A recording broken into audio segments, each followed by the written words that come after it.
A Polícia Federal realizou a prisão de pelo menos 2 assessores de Jair Bolsonaro durante seu mandato como presidente, como presidente da República.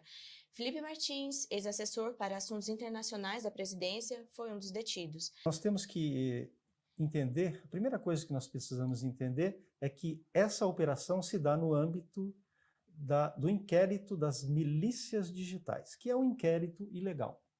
Já começa por aí. É um inquérito ilegal conduzido pelo Alexandre de Moraes. Então, essa é a primeira informação que nós precisamos assimilar para entender o que está acontecendo. Vejam, nós não temos ainda detalhes, nós não temos as provas que foram colhidas, as supostas provas, né, as evidências, os documentos. Nós não sabemos efetivamente do que eles estão sendo acusados, né? Nós não temos a materialidade, nenhuma materialidade até agora, até o momento, né? Sim. Porque o inquérito está sob sigilo. Então, os próprios presos hoje e as pessoas que foram alvo de busca e apreensão, inclusive o ex-presidente da República, né, que nós vamos ver logo em seguida, todas essas pessoas não sabem que tipo de crime cometeram. Elas estão vivendo, volto a dizer, nós estamos vivendo no Brasil a primeira frase do romance O Processo, de Franz Kafka. Alguém deveria ter contado muitas mentiras a respeito de Joseph K., porque certa manhã ele foi preso sem ter cometido crime algum. Então nós estamos vivendo essa primeira frase do romance O Processo, de Franz Kafka. Bom, como nós não temos informação, nós não sabemos do que o Felipe Martins está sendo acusado, nós podemos nos basear nas operações recentes da Polícia Federal. Por exemplo, a operação contra o Carlos Jordi, a operação contra o Alexandre Ramagem e a operação, que também foi a mesma, contra o Carlos Bolsonaro, ali em Angra dos Reis, né? Nós podemos pegar essas operações recentes da Polícia Federal e, se o mesmo padrão for mantido agora, nós teremos mais uma farsa, mais uma narrativa, uma operação baseada em narrativas, né? Narrativas que muitas vezes surgem na mídia, que às vezes surgem nos círculos partidários e tudo mais. Nós temos narrativas, né? Tentativas de emplacar narrativas contra apoiadores ou ex-integrantes do governo Bolsonaro. Então, no caso do Carlos Jordi, né, o crime que ele cometeu foi ter trocado figurinhas com um suposto golpista de um golpe que não aconteceu. De um golpe que não aconteceu, de uma tentativa de golpe que não aconteceu porque o golpe era impossível, era um crime impossível. Você tá anotando assim, a sequência, a cadeia de absurdos entrelaçados? Quer dizer, o golpe não existiu, que hoje foi uma baderna que houve em Brasília, no dia 8 de janeiro, um golpe impossível, um domingo, pessoas desarmadas, sem, né? Houve um golpe impossível, houve lá cenas de vandalismo, tudo mais, né? Mas uma tentativa de golpe impossível, o crime impossível, né? Uma sucessão de absurdos, né? Assim, inclusive o roteirista é ruim, né? O escritor é ruim. Tá? Vocês não têm escritores, na esquerda brasileira não tem escritores bons, não tem pessoas que possam inventar uma narrativa coerente, assim, que pare de pé. Então, começa por aí.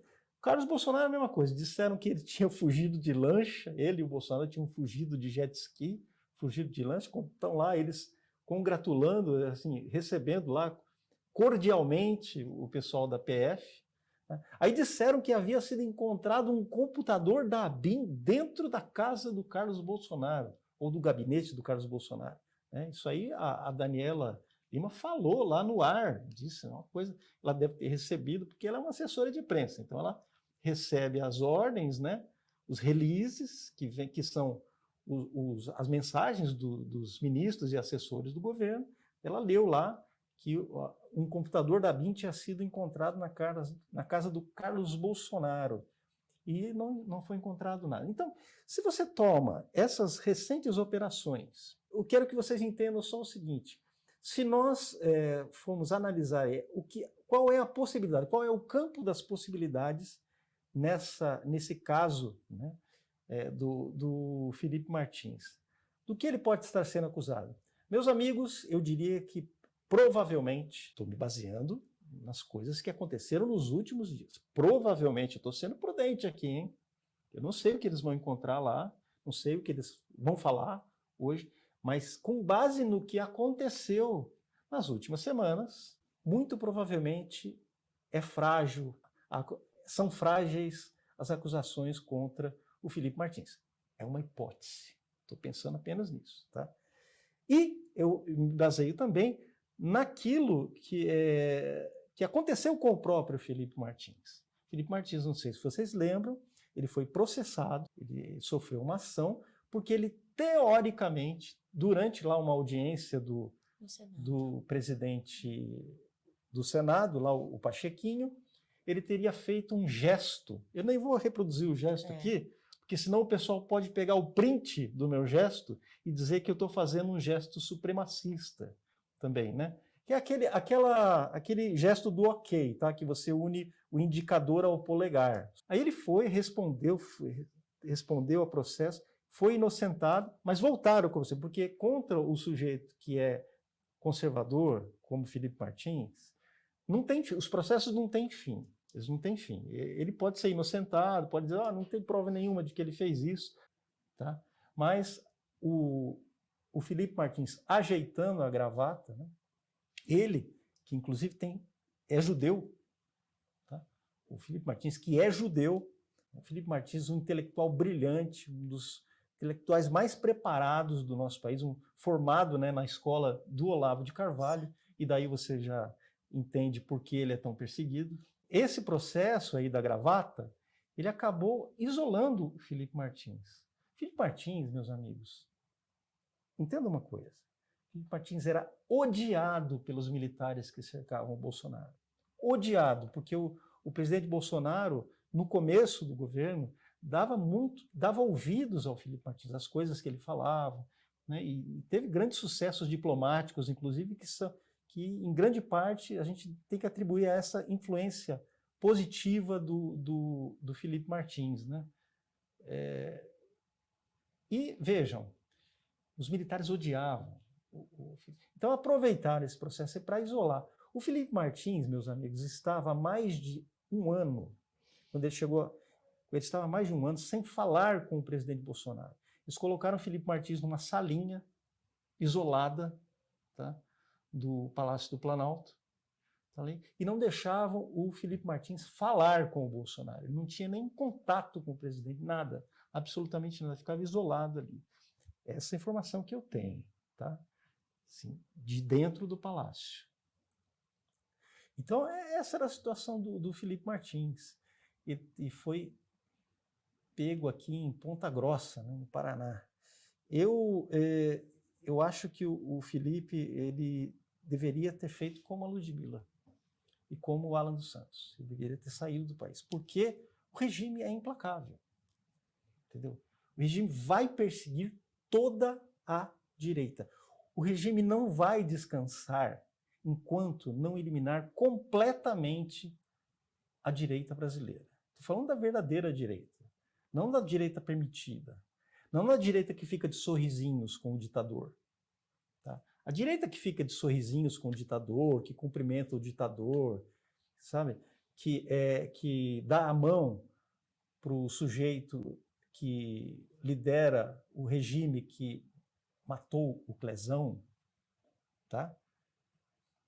E essa direita, a direita que tem, na verdade que tem, porque quando você cumprimenta, né, quando você cumprimenta o ditador, quando você cumprimenta um ditador, você está sujando as suas mãos de sangue. Quando você sorri para um ditador, você está sorrindo para alguém que tem as mãos sujas de sangue. A democracia brasileira está sendo... Sim, a democracia brasileira virou uma farsa absoluta. Aliás, queria discutir aqui. Meus amigos, quando vocês veem qualquer documento oficial que contenha a expressão Estado Democrático de Direito, saibam que vocês estão diante de uma farsa, porque, como dizia o padre Quevedo, não existe Estado Democrático de Direito. Entendam isso. Estado de Direito, que é também chamado o império da lei, é uma coisa. Estado de Direito é uma... A democracia, que é um instrumento para que a vontade popular seja aferida, é outra coisa. São coisas distintas. O Estado de Direito, o império das leis é uma coisa. E quando você junta essas duas coisas, você está criando um Frankenstein. Quem faz uma crítica, se você que é assinante do BSM, eu peço a você que leia... Oi? Padre José. Puxa vida. Bom, que nós estamos recebendo as notícias em tempo real. Em tempo real. Veja, assistam a minha entrevista, está lá no BSM, tá? Assistam a minha entrevista, tem no meu programa Conversa com o Escritor, tem uma entrevista com o professor e jurista Augusto Zimmermann, em que ele escreveu o livro Cosmovisões do Direito na Civilização Ocidental.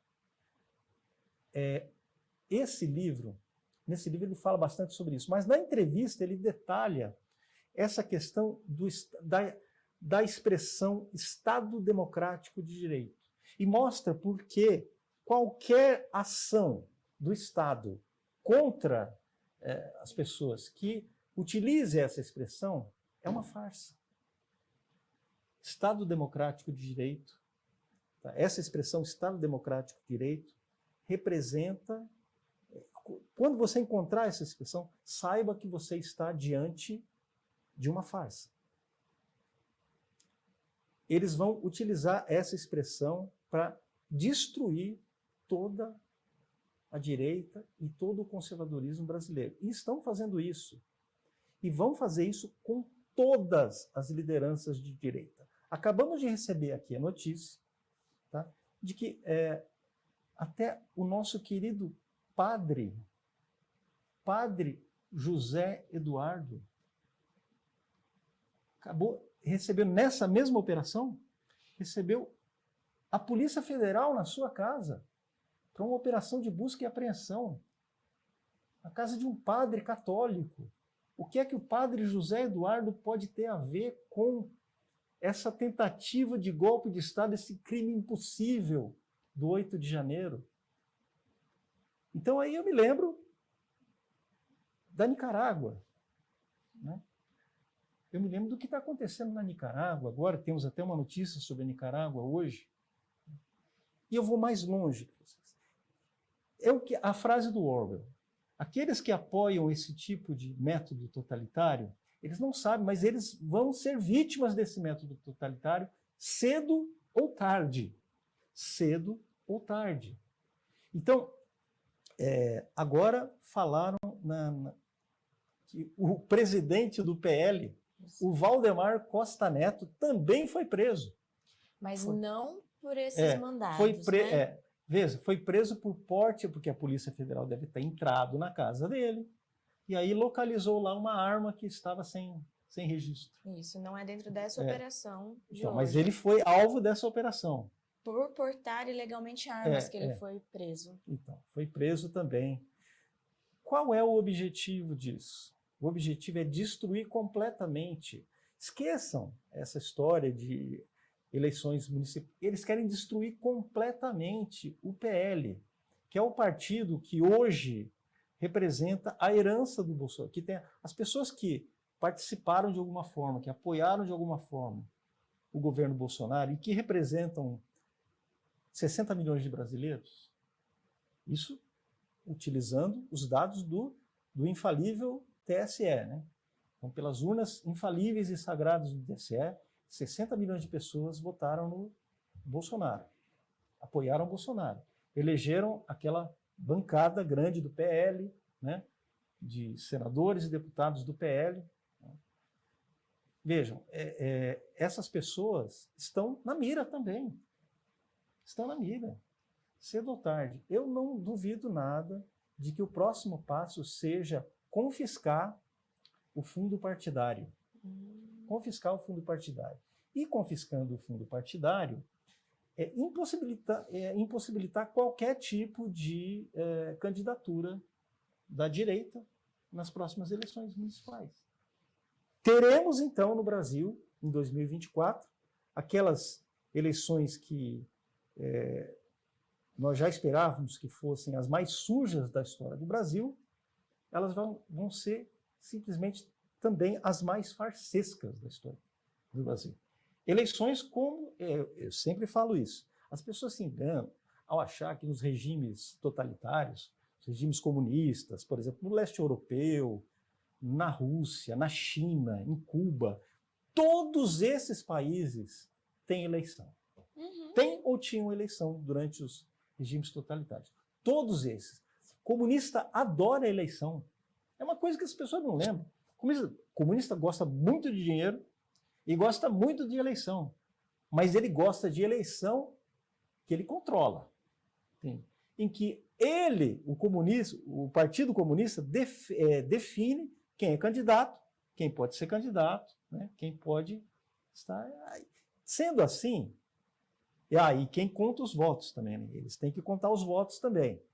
Então, é assim, eles adoram a eleição, adoram, e vão continuar realizando muitas eleições no Brasil, só que serão eleições farsescas, né? Eleições típicas de regimes ditatoriais.